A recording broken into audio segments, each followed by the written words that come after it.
跟你结婚的，不可能。你为什么你出轨了，你还好意思在这里求复婚？没有出轨，我告诉你我是什么样的人，他可以说，但你没资格说，你知道吗？你凭什么说我？资格了？你怎么有资格了？一个第三者，你有什么资格在说？跟这种人没有什么可说的，走。我什么种人？你把话给我说清楚。我什么人啊？我什么人？我垃圾人！不是你才垃圾人呀！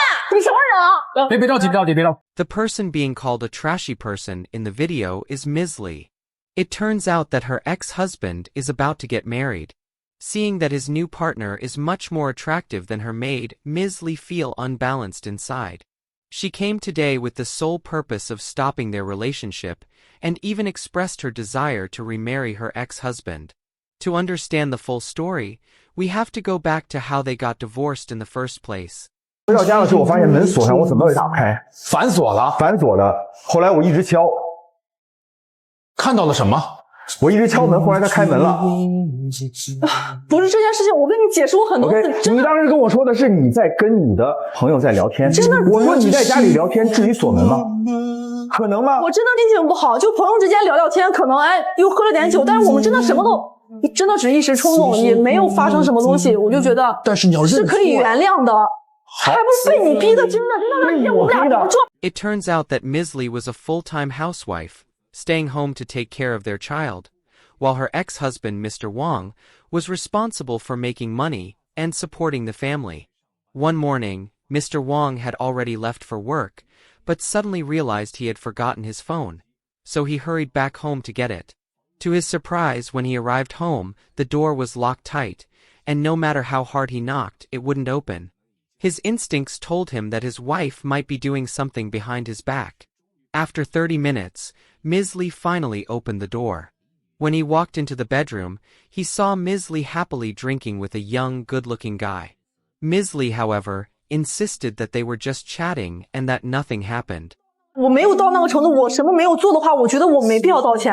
我觉得这个可以被原谅，我们俩说一下，这个事就过去了。我不明白为什么就我晚回去半个小时、1个小时，我就告诉你这件事就发生了，这就是你锁门的原因。我们但凡能正常沟通一下，你稍微能关心我一下，我也不至于这样，真的。我逼你去，这不是我的原因，这是你的原因。我逼你去触碰人性的底线吗？那就是你逼的呀！你要但凡多关心我一点，我就不至于会这样了，不至于这样，真的。Misley explained that the reason she invited a 1.8-meter tall handsome guy over for a drink was simply because she was too bored. She claimed that Mr. Wong was too much of a straight-laced guy. Besides work, he had no fun in his life. That's why she found a 1.8-meter tall handsome man to chat with. She also insisted that nothing happened that day, and that this incident was something that should be forgiven. 那时候我找过你没有？我找过你说，我说孩子不能没有妈妈，孩子还太小，2岁，孩子不能没有妈妈。你要不咱们俩复婚？你怎么跟我说的？你自己心里没点数，我为什么现在这个时候提出吗？你怎么跟我说出来吗？我去求你复婚的时候，你怎么跟我说的？怎么说的？他说你有多远婚？你求过他复婚？对。At that time, Mr. Wong was worried that his wife would continue cheating, so he decisively chose to get a divorce. The couple had a daughter, and naturally, the custody of their daughter went to Mr. Wong.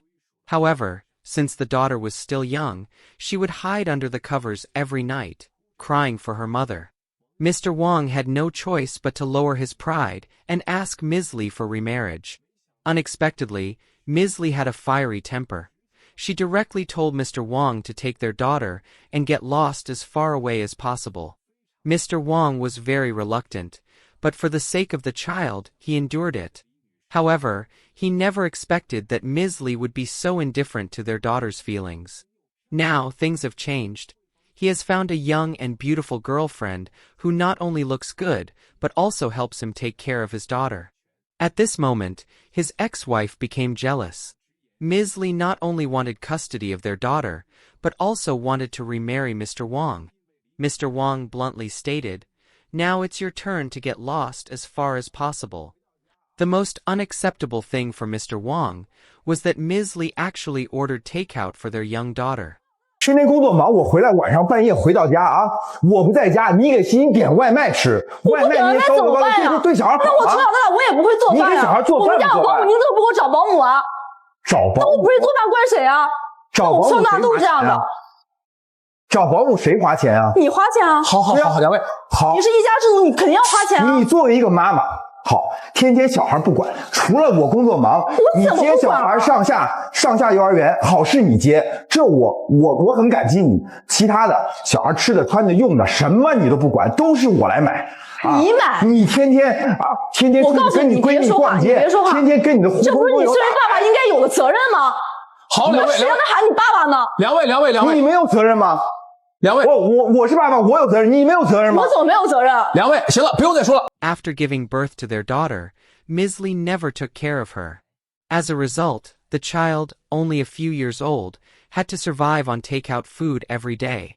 Everyone knows that eating too much takeout is unhealthy, let alone for a young child. But Misley didn't care at all. She still saw herself as a little princess who had never grown up. 我出身不好，他就老是拿这个话来刺我。哎呦，这个我是我哥，那是我为了激励你好好工作好吗？我哥和我嫂子把我养大，供我上大学。当然也有我的责任。好，我听到了，李律师，激励啊，激励，你怎么看这个？我哥和我嫂子供我上大学，让我现在有现在的生活，我很感激他们。我每逢过节过年，我肯定是要带东西去看他们，这没有错吧？主持人来，我说，他现在他只要但凡是我要去看我哥和我嫂子，给他们带点东西，或者是给他们包点红包，他就怨声载道。你那是带一点东西，包一点红包吗？这个是我要问的。你能把家都搬过去好吗？我把家搬过去了，你还说什么？说我哥我嫂子要靠我发家致富？本来就是，你这么多年包过多少红包，还过吗？你拿过多少东西还过吗？他来我们家看我吗？总共加到一块不到2000块钱，这能让他家发家致富吗？ It turns out that Mr. Wong grew up in a rural village. His parents passed away in a car accident when he was young. Mr. Wong had an older brother who sacrificed his own future. He dropped out of school and went to work in a factory to support Mr. Wong's education. But Mr. Wong did not disappoint his brother. He worked hard and eventually got into graduate school. Today, he is an executive in a well-known company. He had always planned to repay his brother's kindness once he became successful, but his immature wife strongly opposed it. 我的穷亲戚不要再来往是吧？配不上你的身份，拉你的面子了是不是？你哥哥嫂子他再是穷亲戚，他也是我哥和我嫂子。他们每次来家都空手来，吃完喝完弄堆垃圾之后也不说带走就走。那应该。为什么应该？凭什么应该？我欠他们的。你欠他们不是要我来还？凭什么？我从小在这家我从来没有占过。你是不是跟我是一家人？你是跟我是一家人，他是我的恩人，就也是你的恩人。凭什么？ Ever since the couple got divorced, custody of their daughter was granted to Mr. Wong. Because the daughter was still very young, she would often hide under the covers at night, crying for her mother. Although Mr. Wong did not want to see Misley, he still put the child first. So, he took the initiative to ask Misley for remarriage. But to his surprise, Misley told him to get lost as far as possible. 太小2岁，孩子不能没有妈妈。你要不咱们俩复婚？你怎么跟我说的？你自己心里没点数，我为什么现在这个时候提出吗？你怎么让我说出来吗？我去求你复婚的时候，你怎么跟我说的？怎么说的？他说你有多远滚吧。你求过他复婚？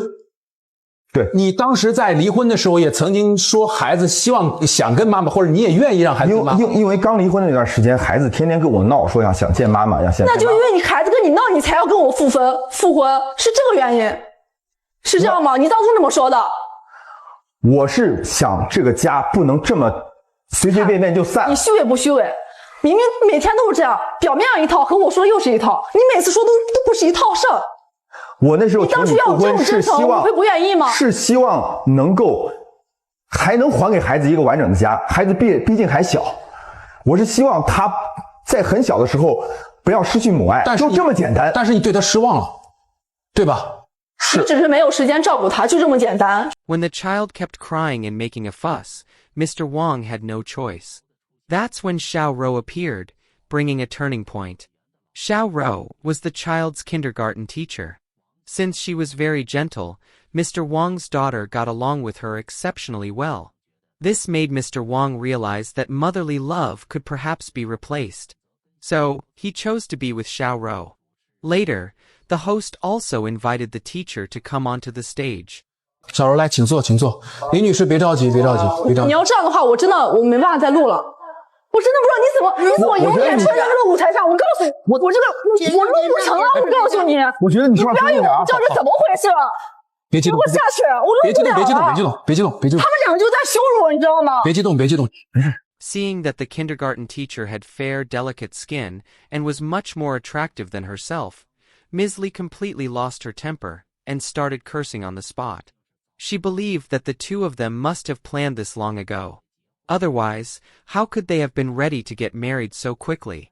So, how did the two of them end up together?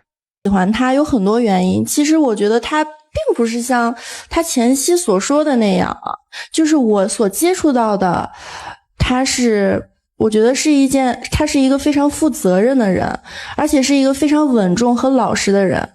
确实是这样，就是他工作很忙，确实可能不是很能照顾到孩子，但是他真的是给我的感觉就是他工作忙，我是为了这个家，我不是以工作忙为借口而去干嘛干嘛，只跟着父亲，这一点我是知道的。然后就是孩子，他作为一个父亲，他不是那种很粗心的父亲，他是那种非常细节的父亲。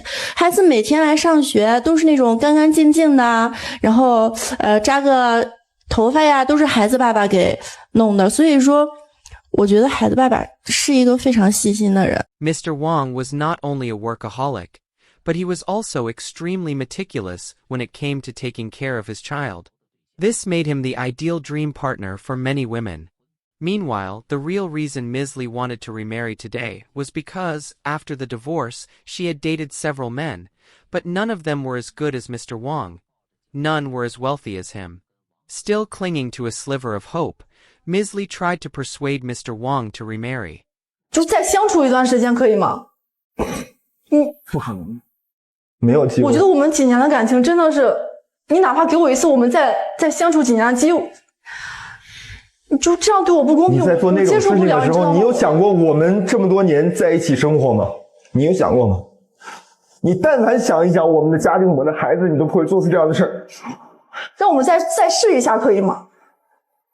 不可能啊，不可能。 In the end, Mr. Wong walked straight out of the show, officially drawing a conclusion to their past relationship. Perhaps this was the best ending for both of them. Mr. Wong believed that if their relationship didn't work before, there was no need to force it now. This way, at least, they could leave each other with some final good memories. At this moment, Ms. Lee finally realized her mistakes and broke down in tears. Ultimately, this relationship came to an irreversible end. Mr. Wong completely let go of the past and resolutely stepped into a new life, while Ms. Lee, in regret and tears, finally realized her mistake.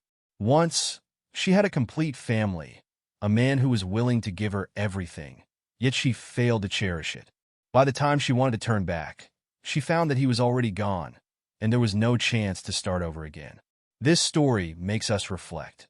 The breakdown of a marriage is often not a sudden decision, but the accumulation of repeated hurts and disappointments. When a person is no longer willing to tolerate, no longer willing to look back, and no longer willing to give you another chance, it means that their heart has completely died. At that point, any regret, tears, or apologies will have lost their meaning. Perhaps, the most heartbreaking thing is not the loss of love, but the happiness that was once within reach, ultimately being pushed away by one's own hands. How many people fail to cherish what they have until it's gone, only to regret it later? How many people assume that the other person will never leave, until they see that figure disappearing into the crowd, never to be found again? Marriage. What is the most important thing in it? How should we cherish the person in front of us? Feel free to leave a comment and share your thoughts. Let's discuss together. If you enjoyed this video, please like and subscribe to our channel. Your support is very important to us, and we will continue to provide you with even better content. Thank you again for watching, and see you next time.